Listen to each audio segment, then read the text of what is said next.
Les jouets, ces objets qui devraient apporter joie et amusement, se sont avérés dans certains cas si polémiques et étranges qu'ils ont été retirés des magasins et même interdits.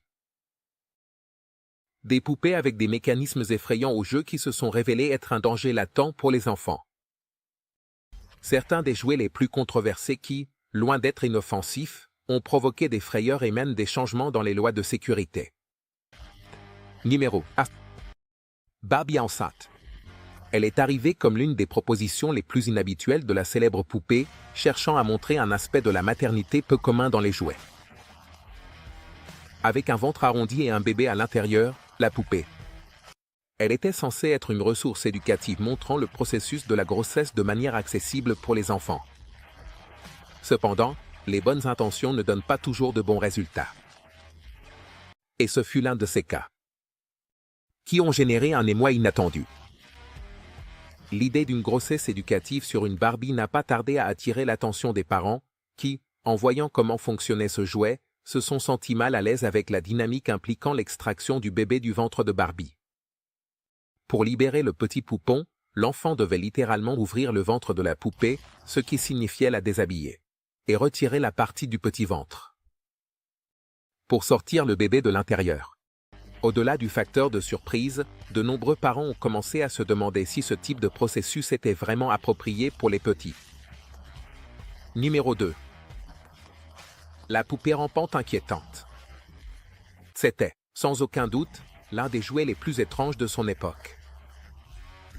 Au milieu du 19e siècle, lorsque le fait de ramper chez les bébés n'était pas perçu comme quelque chose de naturel, mais plutôt comme un acte peu digne d'un être humain en développement, les fabricants pensaient que cette poupée aiderait à changer cette perception. En mettant sur le marché un jouet qui imitait le mouvement de ramper, ils cherchaient à ce que les jeunes enfants comprennent que ramper n'était pas seulement normal, mais aussi une partie fondamentale de leur croissance et de leurs compétences motrices. Cependant, cette intention éducative a rapidement été éclipsée par un détail important, l'apparence de la poupée. Pour commencer, la poupée avait une structure qui pourrait être décrite comme étrangement inquiétante. Sa tête, ses jambes et ses bras étaient faits de plâtre, ce qui lui donnait une apparence rigide et même un peu froide. Pour ne rien arranger, le reste de son corps. C'était un mécanisme conçu pour se déplacer d'une manière qui, en théorie, devait ressembler au rampé d'un bébé. Mais le résultat final était tout autre. Loin de ressembler à un jouet amical, la poupée faisait des mouvements mécaniques qui, avec le son rythmique et quelque peu métallique de son mécanisme, donnaient l'impression de sortir d'une histoire d'horreur. Pour beaucoup d'enfants, la poupée est devenue un objet perturbant et, au lieu de s'en approcher pour apprendre à ramper, ils préféraient rester à l'écart. Numéro 3. Les Bubas particuliers. Ils sont arrivés comme un pari audacieux dans le monde des jouets pour enfants. Basés sur le succès des Télétubbies, ces personnages poilus et colorés cherchaient à devenir le nouveau phénomène de divertissement pour les tout-petits. Contrairement à d'autres jouets de leur époque, les Bubas n'essayaient pas d'enseigner quelque chose de spécifique, ni de suivre une histoire cohérente. À la place, leur proposition était de stimuler les sens des enfants à travers des sons étranges, des mouvements lents et des textures curieuses. En théorie, cette approche sensorielle semblait prometteuse, surtout en considérant que les Télétubbies avaient réussi avec une formule similaire. Mais en pratique, les choses ont pris une tournure complètement inattendue. Pour commencer, les Bubas avaient une apparence difficile à expliquer. Des corps arrondis, sans caractéristiques faciales claires, et une paire de petits yeux fixes qui, loin de paraître mignons, étaient plutôt perturbants. Certains enfants se sentaient confus de ne pas pouvoir identifier une expression ou une émotion chez les personnages, tandis que d'autres ne savaient tout simplement pas comment interagir avec eux. À leur tour, les mouvements des Bubas, qui consistaient en des rotations lentes et des balancements, sans sens apparent, généraient plus de confusion que d'amusement. Même leur façon de parler, composée de sons gutturaux et sans mots, faisait que les enfants ne savaient pas s'ils devaient rire ou s'en éloigner. Numéro 4. Mon chariot de nettoyage. Les magasins de jouets, avec un design qui, à première vue, semblait assez inoffensif. Ce petit chariot, décoré d'un rose intense, incluait tout le nécessaire pour nettoyer. un balai, une pelle, une bouteille de spray et même une serpillière miniature. Cependant, au-delà d'être simplement un ensemble d'outils de nettoyage, le chariot a fait l'objet de vives critiques. Et pas précisément à cause de sa taille ou de sa fonction, mais pour ce qu'il représentait. Destiné exclusivement aux filles, mon chariot de nettoyage a été interprété comme un jouet qui renforçait les stéréotypes de genre, présentant le nettoyage comme une tâche inhérente et exclusivement féminine. D'une part, de nombreux parents ont commencé à se demander pourquoi ce jouet, en particulier, était conçu uniquement pour les filles. Pourquoi, au lieu d'un chariot bleu ou vert, le design devait-il être rose et rempli d'éléments qui semblaient directement axés sur le fait que les filles imitent le rôle de femme au foyer? Ces questions ont généré un débat croissant, où il est devenu clair que tout le monde ne voyait pas le chariot de la même manière. Alors que certaines personnes défendaient que ce n'était qu'un outil d'imitation, d'autres le considéraient comme un rappel inconfortable des rôles traditionnels. Ceux qui semblaient confiner les femmes aux tâches domestiques. Numéro 5. La poupée Yumi et son cri particulier. Elle a été présentée comme un jouet japonais innovant qui cherchait à simuler une expérience de soins authentiques pour les enfants.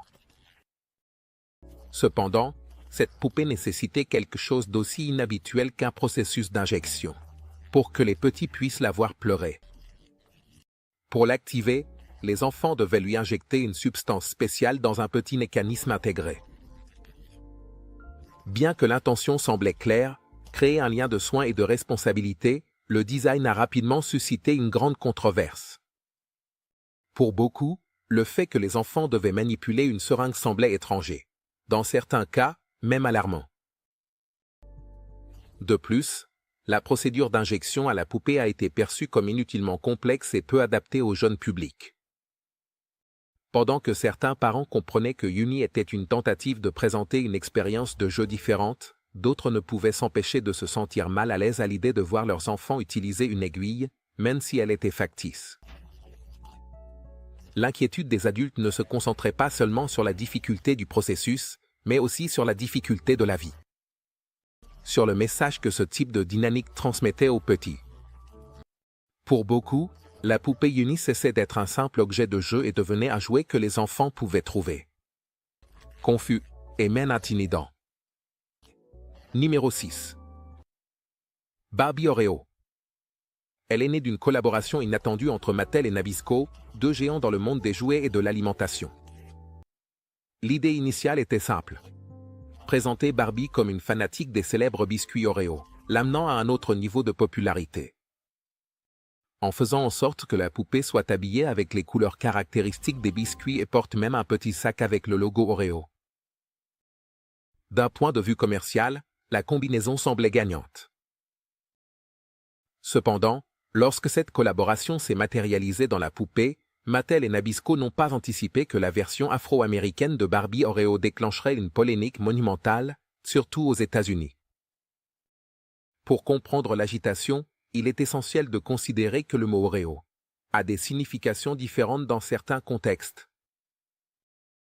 Alors que pour la plupart, il s'agit d'un encas sucré et populaire, dans certaines communautés afro-américaines, le terme a été utilisé de manière péjorative, décrivant quelqu'un comme noir à l'extérieur et blanc à l'intérieur. Ainsi, ce qui a commencé comme une poupée destinée à célébrer un produit populaire a rapidement acquis une connotation offensante et insensible, car elle donnait l'impression de renforcer des stéréotypes négatifs. Pour beaucoup, il était surprenant que Mattel et Nabisco n'aient pas pris en compte ce contexte avant de lancer la poupée. Numéro 7. Usinateur 2. Trempage Skipper.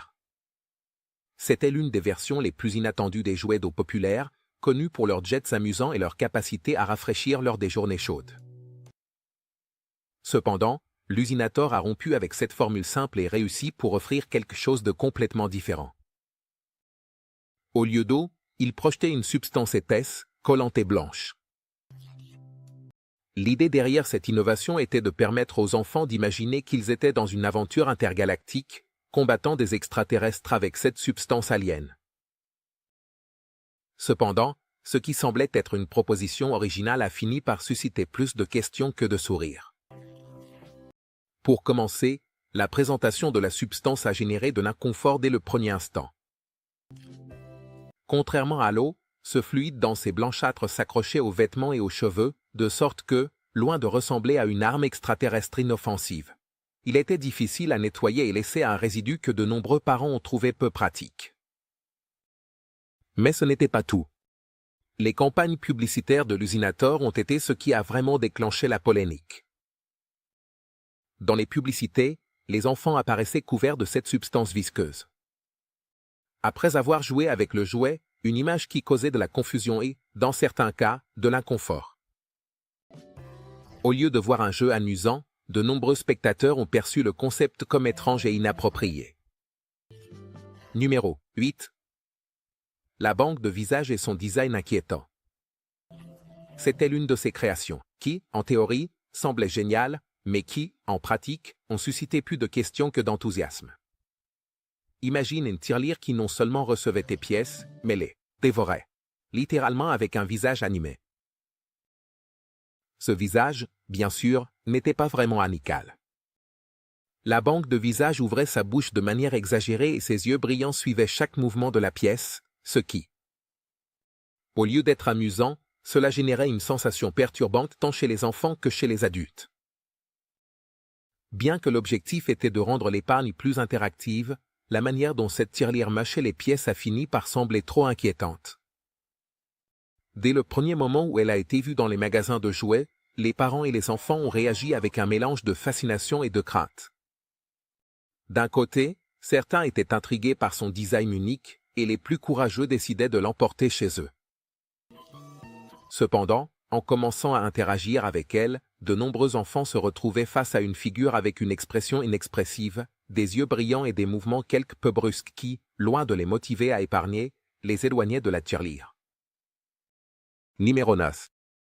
L'heure du goûter au cabage batch. Elles sont arrivées comme une nouveauté dans le monde des poupées. Leur principal attrait. Ces poupées pouvaient manger des objets, ce qui rendait le jeu d'imitation beaucoup plus réel. La bouche motorisée de ces poupées était conçue pour mâcher des aliments jouets, inclus dans le paquet, comme de petites carottes ou des biscuits en plastique, ce qui a rapidement suscité l'intérêt des enfants. Cependant, le design, qui semblait si innovant, cachait un problème très sérieux. La bouche de la poupée n'avait pas de bouton d'arrêt. Immédiatement, les parents ont commencé à remarquer que l'absence de bouton d'arrêt faisait que le mécanisme de mastication continuait sans contrôle. Cela, au début, semblait inoffensif. Mais bientôt, des incidents ont surgi qui prouvaient le contraire.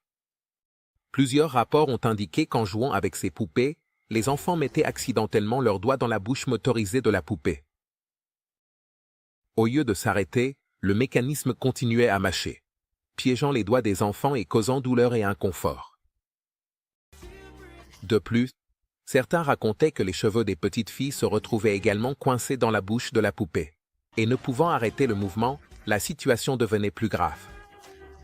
Cela devenait vraiment préoccupant. Numéro 10. Singe magique. Un jouet qui, en théorie, devait être amusant et musical, mais qui, en pratique, a fini par causer plus de peur que de divertissement. Avec son expression figée, ses grands yeux et ce large sourire qui semblait figé dans le temps, ce singe était conçu pour jouer des cymbales en appuyant sur un bouton ou en entendant un applaudissement. Cependant, le résultat final était si particulier que beaucoup d'enfants et d'adultes le voyaient plus comme un petit méchant que comme un jouet joyeux. Dès le premier moment où ce cling-clang métallique caractéristique commençait à résonner, le singe magique éveillait une sensation d'inquiétude.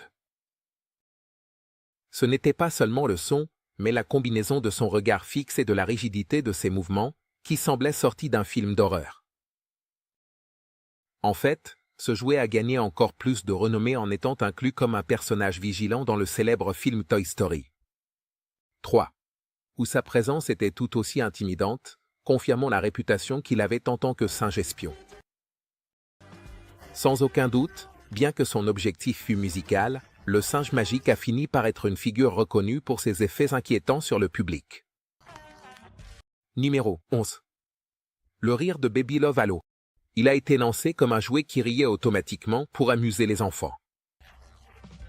Cependant, son rire mécanique et répétitif provoquait plus de malaise que de divertissement. Au lieu d'être un rire joyeux et doux, le son émis par la poupée était décrit comme inquiétant et non naturel, ce qui a affecté sa popularité. La publicité télévisée qui accompagnait le lancement montrait la poupée riant d'une manière qui était effrayante pour le public, générant du rejet.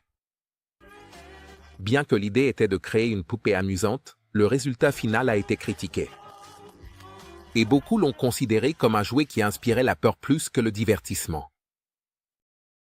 L'impact de la poupée Baby Logalo a été si négatif qu'elle a été retirée du marché quelque temps après en raison des plaintes constantes. Numéro 12. Jadé Jadé. C'était une poupée avec un design humanoïde qui émettait des sons et s'agitait lorsque les enfants la secouaient.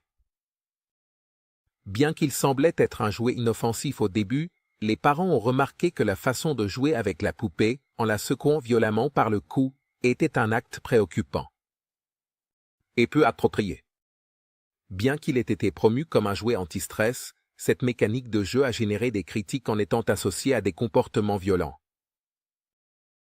Certains parents ont souligné que le jouet pourrait encourager des actions agressives, en plus de la similitude inconfortable avec l'acte de secouer un bébé.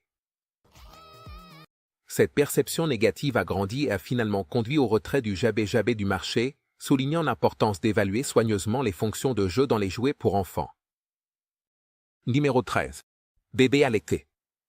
C'était un jouet conçu pour imiter l'acte de l'allaitement. La poupée émettait des sons de succion lorsqu'elle était placée dans une position spécifique à côté de la fillette qui la tenait. Bien qu'elle ait été conçue pour enseigner le lien maternel, le concept a causé de l'inconfort chez de nombreux parents, qui le considéraient inapproprié pour les jeunes filles. La fonction de la poupée a été jugée trop avancée pour le public enfantin, et certains parents ainsi que des experts en développement de l'enfant ont critiqué la représentation de l'acte d'allaiter dans le contexte du jeu. À l'époque, le bébé nourri au lait maternel a fait l'objet de vifs débats et d'opinions divergentes. La controverse a finalement conduit à son retrait du marché. Bien qu'il soit toujours rappelé comme un jouet qui a tenté d'aborder des thèmes de la parentalité dans un format de jeu qui n'était pas tout à fait approprié. Numéro 14. Osmega. Lancé dans les années 70, il consistait en un ensemble de pièces que les enfants devaient assembler pour former une figure squelettique. Bien qu'il s'agisse d'une poupée, le résultat final était si mince et simplifié qu'il était plus étrange qu'amusant. L'apparence squelettique du jouet et son manque de détails le faisaient paraître incomplet et peu attrayant pour les enfants. De plus, l'idée de jouer avec un squelette générait un certain malaise, car la poupée rappelait plus une structure médicale qu'un jouet pour enfants. Le design a été critiqué pour être peu stimulant et, au lieu de favoriser la créativité, le jouet Skinny Bones a été perçu comme une figure inappropriée pour le jeu, ce qui a contribué à sa disparition rapide du marché. Numéro 15. Extrudeuse de pâte à modeler. C'était un accessoire inclus dans un kit de la célèbre marque Plaidoche, conçu pour aider les enfants à décorer des gâteaux en jouets. À première vue, cela semblait être un jouet créatif pour simuler le travail dans une pâtisserie. Cependant, le design de l'extrudeuse avait une forme particulière qui suscitait des interprétations gênantes parmi les adultes.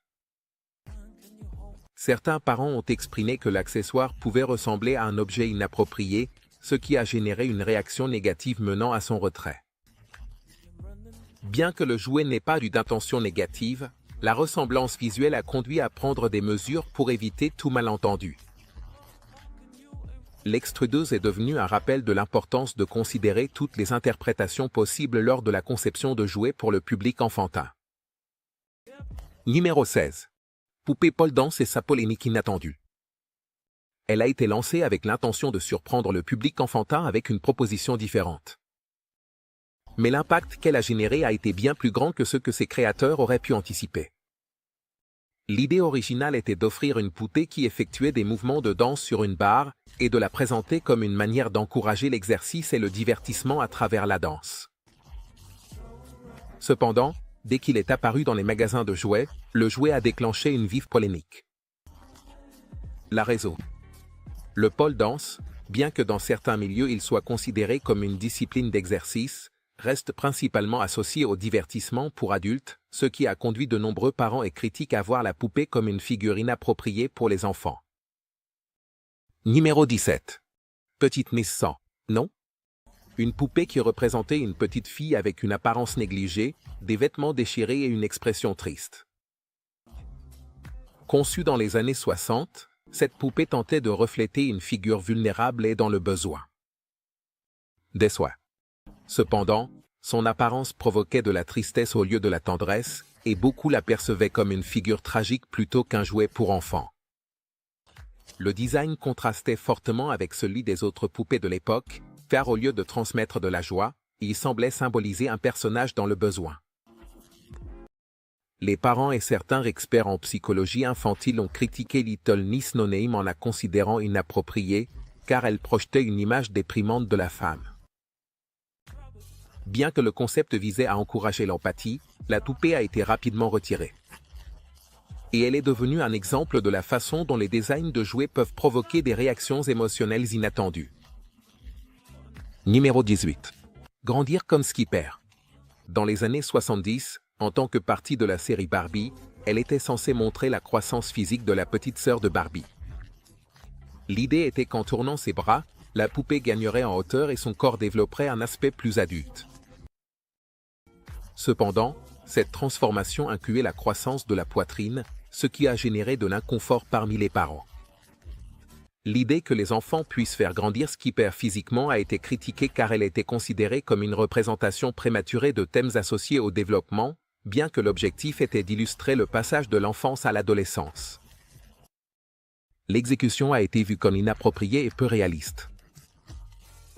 Skipper, dans cette version, a été retiré du marché et est devenu un rappel de l'importance d'adapter les changements physiques de manière prudente dans les jouets pour enfants. Numéro 19. Narval Licorne Vengeur et sa fonctionnalité étrange. Un jouet conçu comme une figurine de Narval avec une corne de licorne, avec laquelle il pouvait simuler des attaques sur d'autres figurines. Ou même à d'autres personnages de jeu. L'idée était de combiner l'aspect mystique d'une licorne avec les caractéristiques d'un narval, mais le résultat final a été quelque peu polémique. Sa fonction principale de traverser d'autres objets n'était pas bien vue, car elle promouvait un comportement agressif peu approprié pour le jeune public. Bien que certains enfants appréciaient la fantaisie de la licorne et la singularité du design, l'acte d'empaler d'autres jouets était conflictuel pour les parents, qui le considéraient comme une activité inappropriée.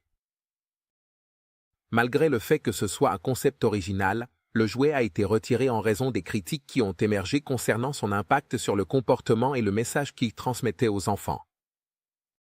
Numéro 1. Tu peux raser le bébé. Une poupée particulière qui offrait aux enfants la possibilité de simuler le rasage. La poupée avait de petites zones de poils sur différentes parties de son corps, que les enfants pouvaient raser avec un outil de jouet inclus.